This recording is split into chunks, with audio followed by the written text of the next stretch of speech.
Hello and welcome to Brocky Mountain Movies. I'm your host, Rocky Mountain Brock, and welcome back to the Brocky Mountain Kitchen, where I will be teaching you how to make a classic favorite Arkansas lasagna. Now, this recipe calls for 1 pound of ground beef, 6 ounces of no yolk egg noodles, some Hunt's tomato paste, a lot of Hunt's tomato sauce, and a 4-cheese Mexican blend, which I have over here. Now, to get started, the first thing you're also going to need is a pot of boiling water, a pre-panned meat pan, say that 3 times fast, and you're going to want to preheat your oven to 350 degrees. Now, first thing you want to do is starting on the meat. I need to sharpen these scissors.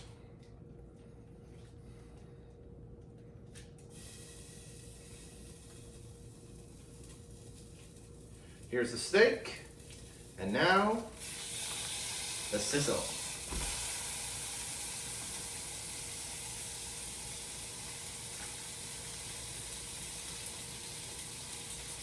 I know ground beef isn't steak, but it's just a thing. So delish. Now we're going to start by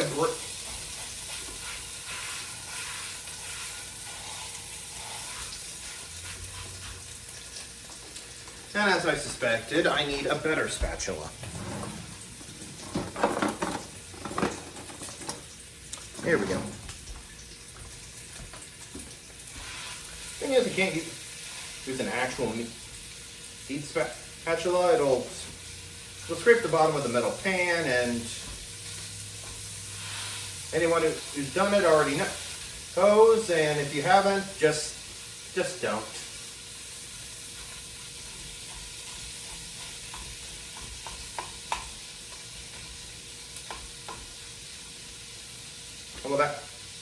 Well, that's got a good sizzle going. We're going to add a little salt to this boiling water, and then add about half a package of these noodles.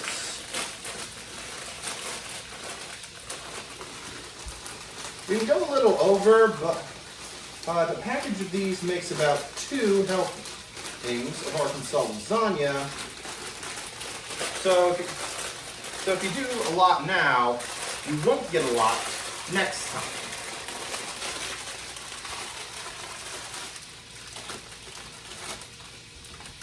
And then it's a simple dose of keeping this 1 pot stirred. So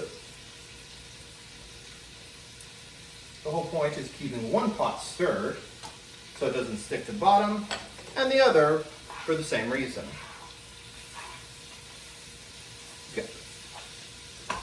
The noodles are going to take about 10 minutes, so it's a good idea to do them both simultaneously.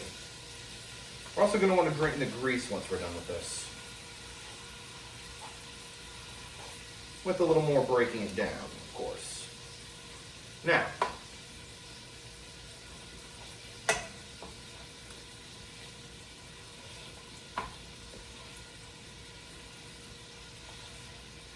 I know exactly what you're thinking. For anyone who's actually had lasagna before, you're thinking, wait, isn't lasagna supposed to be multi-layered? Like the type of noodles are supposed to be layered, and then there's supposed to be several layers of meat and cheese? To which I'd say, yes. But we are following the recipe of the Arkansas lasagna put forth by the Brock Hunt recipe book, or the Brock Hunt cookbook, whichever how do you want to call it. I'm not picky.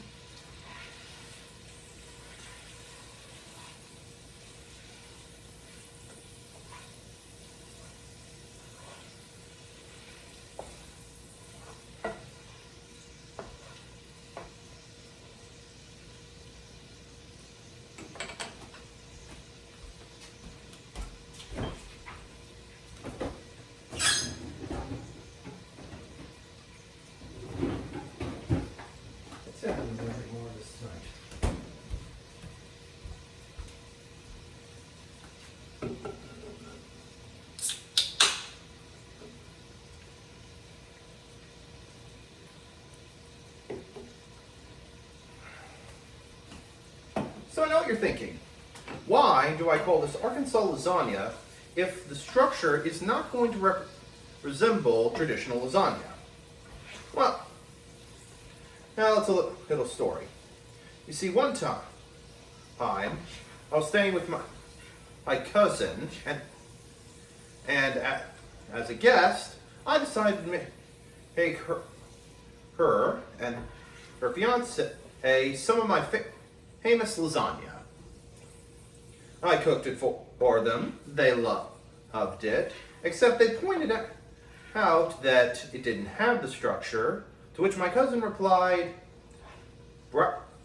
this ain't lasagna. It might be Arkansas lasagna, but it ain't lasagna. And so, this became Arkansas lasagna. In addition, let there be light.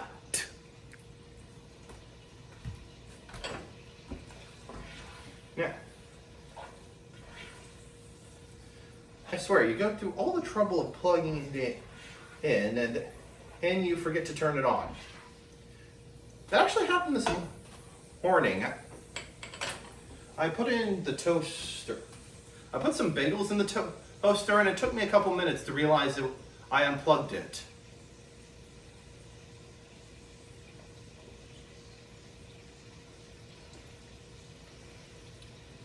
Also, some of this is frozen, so positive.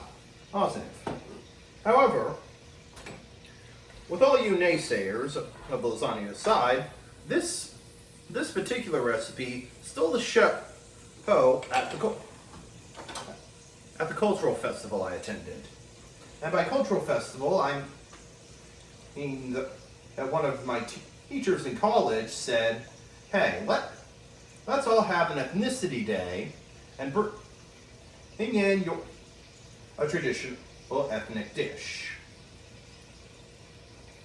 So I decided to bring Arkansas lasagna. Safe to say it stole the show, which proves one of three things. A, American food is inherently better than all other foods. B, no one actually likes ethnic food, and anyone who says so is lying.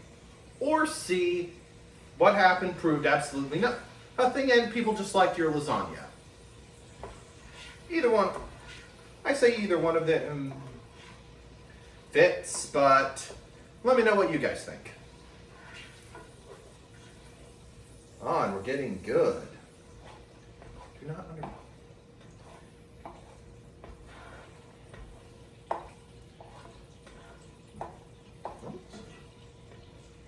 Now, you're going to want to make sure that all your ground beef is nice and ground up and not showing any red. That's why I kind of need that extra light.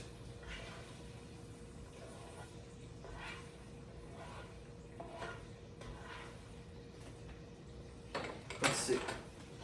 Pasta's coming along pretty good as well. Nice and boiling. Nice and loose, but I think we can get it a little better.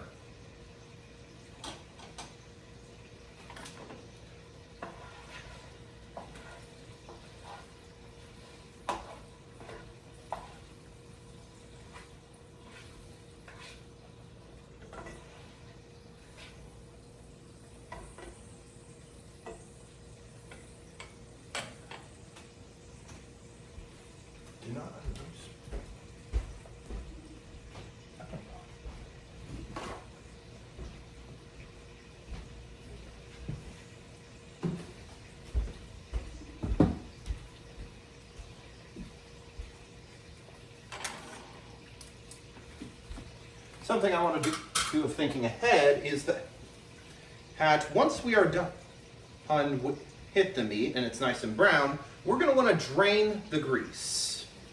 Of course, it's just easier if you bring the trash can to the pot rather than the pot to the trash can. That's what we like to call thinking ahead.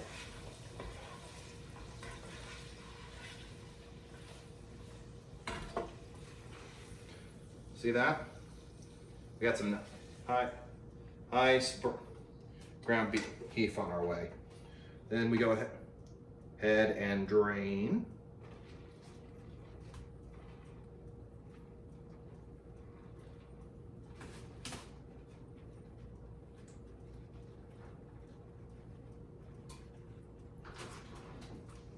And that's our time. Our producer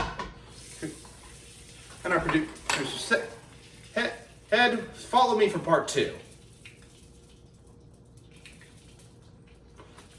I'm Rocky Mountain Brock, and stay tuned for part 2.